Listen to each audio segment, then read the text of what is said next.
All right. So for problem number 1, it says for Mother's Day, you're taking your mom out for lunch. The lunch special is $24.99 and a drink is $1.50. Tax is 6% and you tip 25%. What is the final cost of the meal going to be? Anybody? Andrea? $69.40. Very good. First thing that you need to do is figure out what the whole is going to be. So in this case, the whole is $24.99 for lunch, but how many people? 2. So you have $24.99 plus another $24.99, and then everybody's going to get a drink, so you've got $1.50 plus another $1.50. So that's going to give you a total of $52.98 for your whole. Now your percent, you've got tip and tax. So I told you guys before, if you've got tip and tax, what can you do? Add them both together. So we can take that 6% and we can add that 25%, and it's going to come out to what percent? 31%. So then you just set it up. Again, the part is the part that we are missing currently. So we've got X over $52.98, and that's going to be set equal to 31% out of 100. Okay, so then all you have to do is multiply your diagonals here and then divide it by the 100, right? So when you do that, it's going to come out that X, your tax and your tip together, are going to be $16.42. You have to round it, right? It comes out to 4238, which would round to just 42. $16.42. That's your tip and your tax combined together. Now, they don't want just tip and tax. They want the total cost of the meal. So in the end, you then have to take your $52.98 and you're going to add that tip and tax to it. So add the $16.42 to it, and you're going to get your total cost of $69.40. Okay? Problem number 2. You have 2 coupons at Macy's. One is for $25 off, and the other is for 25% off. Are those the same thing? No. $25 versus 25% is different. $25 is $25 no matter what. Okay, so if you spend $50, take $25 off. You spend $70, take $25 off. But when you have a percentage is different. The more money you spend, the more money you get to have taken off, right? So we need to figure out which one is going to wind up being the better deal if we're making a purchase that comes out to $103.92. Which one winds up being better, Shakayla? The 25% off. Okay, so the percent off is going to wind up being better. How much better is it? By 98 cents, right? $25 is just $25, but 25% of $103.92 comes out to being $25.98. So you're saving 98 cents more if you use the second coupon. Let's figure out how we found that. So again, $25 is $25. There's nothing you need to do to that one. For here, all you're having to do is take this whole, put that as your denominator, $103.92. X is going to be your numerator. And then your percent is 25% over 100. When you do the cross product, so you're multiplying 103.92 by 25 and then dividing it by that 100, again, you'll get X comes out to $25.98 to take off. So this one winds up being the better deal because you're getting more money off than you would from $25. Okay, so 25% off is better. Any questions? All right. Let's go ahead and move on to page 11. We're going to do simple interest today. Or sorry, not page 11, page 12. We're going to do simple interest today. And this is the last bit of material before you take your test on Thursday.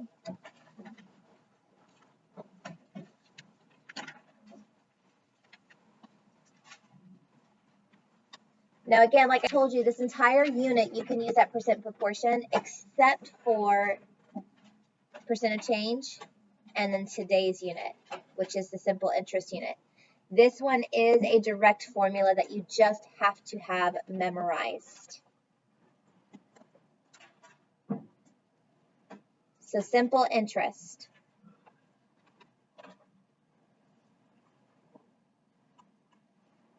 The formula for simple interest is the following. We call it the I-party formula, where you have I equals P times R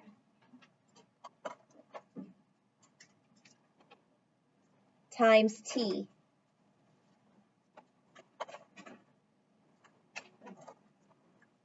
I is going to wind up representing money for your interest. The money that you're going to earn in interest. So what we mean by interest, when you guys go to the bank and you open up a savings account or open up a CD or open up some kind of interest saving account, you deposit money in and leave it there, and sometimes quarterly, sometimes by the year they will give you money on top of that. So like maybe I put in $1,000, and then every year at the end of the year of $1,000, maybe I'm going to earn $20 off of it. So now instead of having $1,000, I now have $1,020 or $1,020 because I've earned a percent off of that money over a period of time. So interest, I, is the interest in money that you're earning. There's two different kinds of interest we're going to be talking about. Money interest, which is what you're going to focus on.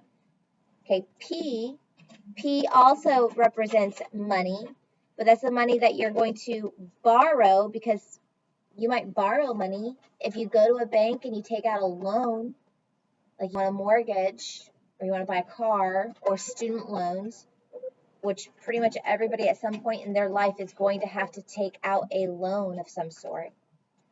Principal is the money that you borrow from the bank or money that you invest into the bank.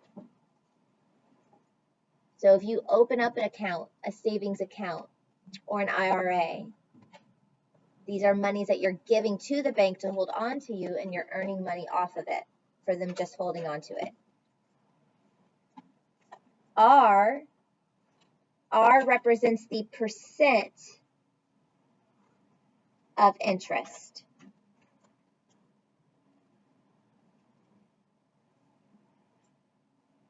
And really, we should say it's R over 100.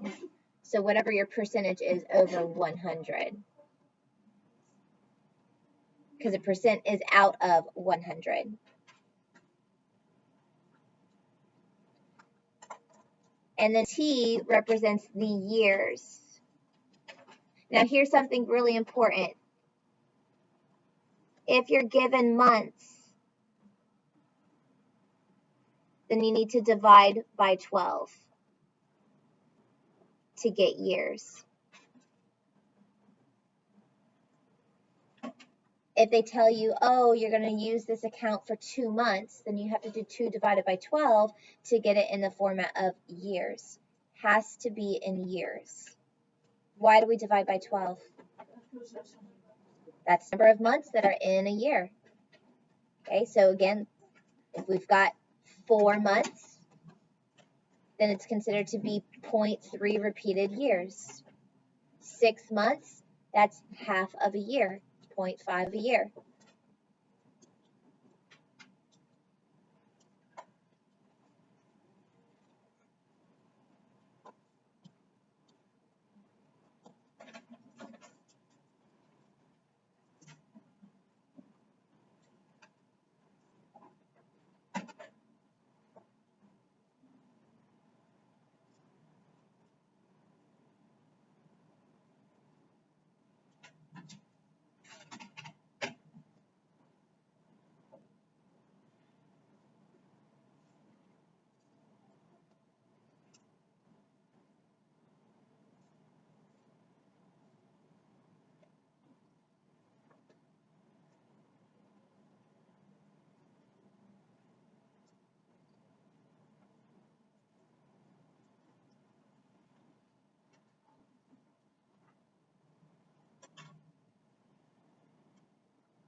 All right, Liz has an account with $500 that earns 8% simple interest.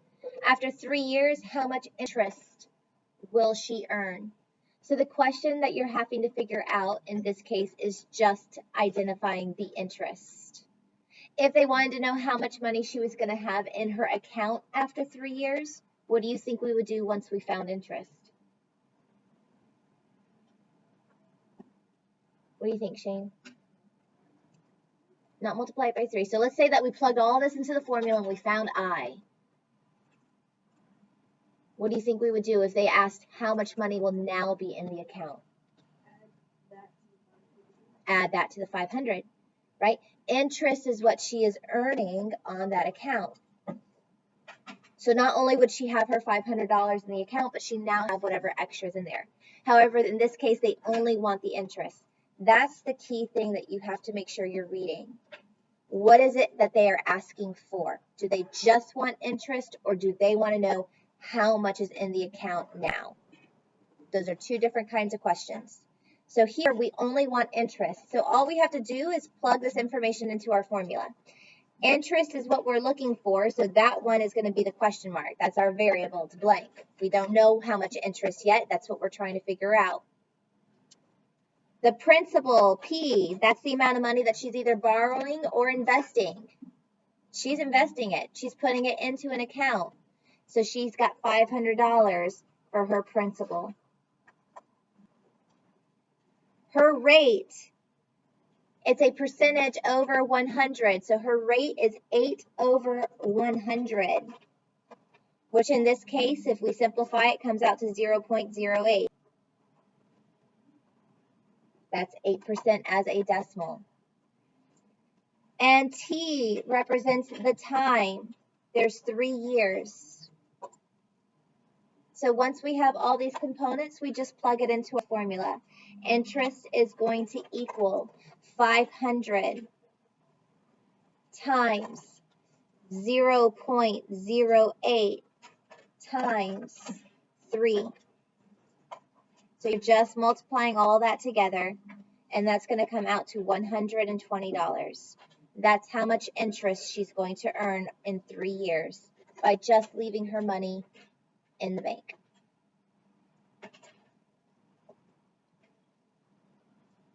Again, if they wanted to know how much money is she going to have in her account after 3 years, you would then take that 120 and you would add it with the 500. Any questions so far? It's pretty simple. Hence, it's called simple interest.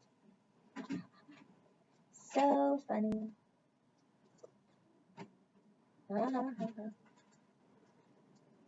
All right, let's try another problem.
All right, Arnold took out a loan for $580. The interest on the loan is 3%. If he has the loan for 1 year and 3 months, how much total will he have to pay back? Again, we do not know what I is. That's left blank. We have no clue. What's the principal? 580. What's the rate? 3% over. Don't forget, it's always over what? 100. 3% over 100. So what is 3% over 100 going to look like? 0.03. 0.03. And then the time. The time is 1 year and 3 months. Can we have it in months? No. So what do we do with the months? Divide that by 12. What's 3 divided by 12 going to equal? Huh? 3 divided by 12 is 0.25. So we have 1 year and then 0.25 of a year. So that comes out to 1.25 years. 1 year and 3 months. 0.25 is the 3 months. Okay? So now we just figure it all in. Interest is going to equal your principal, 580, multiplied by your rate of 0.03, multiplied by your time of 1.25 years. Okay, what do we get when we multiply 580 times 0.03 times 1.25?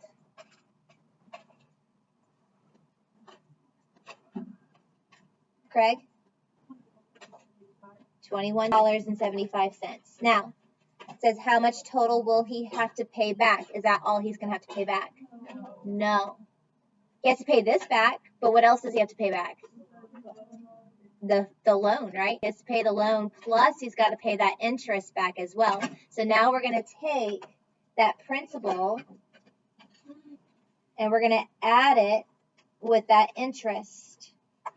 Take the principal, add it with your interest. So that's why you have to be careful about which kind of question is it asking you. We're going to take 580. We're going to add the $21.75. And how much total is he going to owe? $601.75. Good. That's the total amount that he would owe for that loan.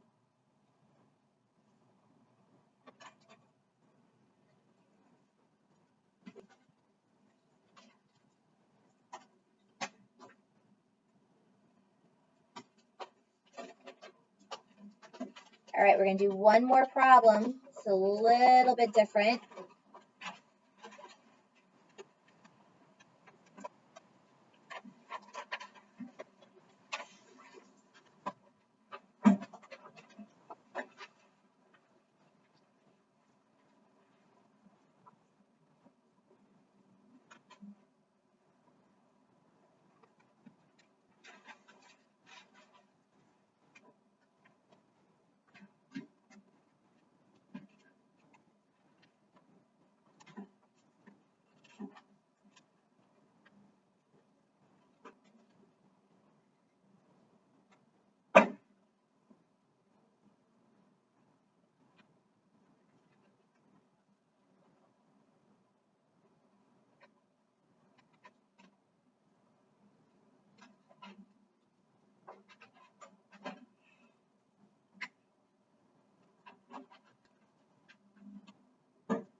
All right, Lewis is taking out a car loan for $5,000. He plans to pay it off in 2 years.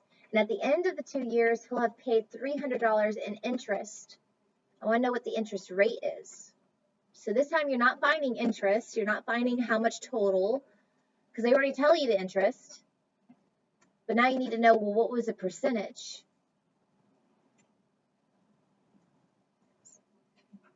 What was the interest again? How much money was the interest? 300.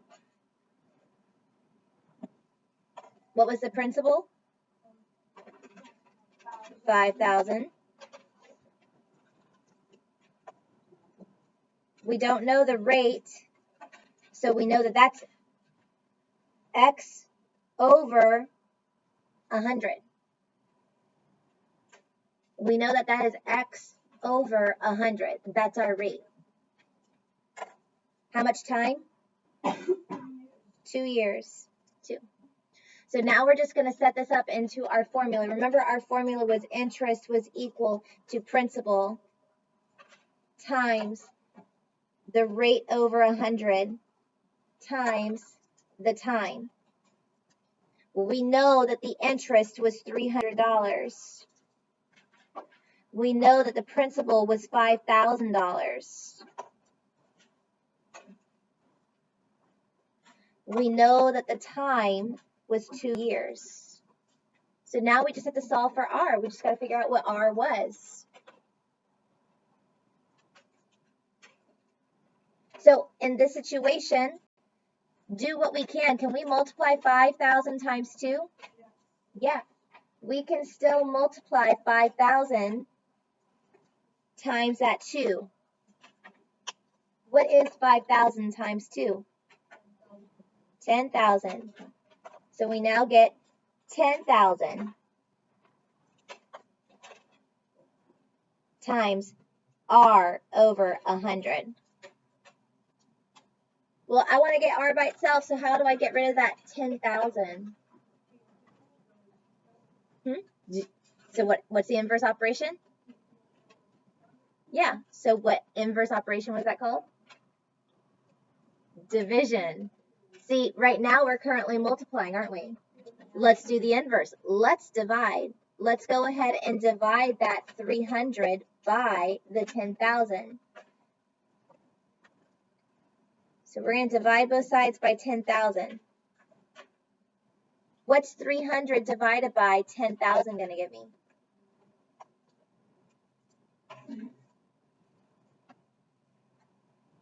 Do 300 divided by 0.03. Good. So now we have 0.03 is equal to R over 100. Am I done? No. Now what do I need to do? Multiply by 100.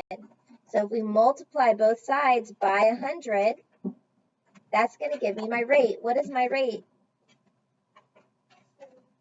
3. 3% is my rate. That's my interest. 3%. Any questions? Okay, so you guys have an activity on Prodigy Game. So you're going to need to get a computer and log into Prodigy Game. It's 20 questions on simple interest. You need to make sure that you are taking your time.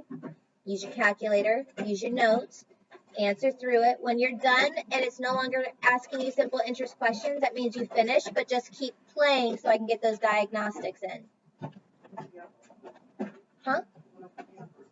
If you've got your phone and you would prefer to use your phone, that's perfectly fine. Yes, it is a grade. Yes.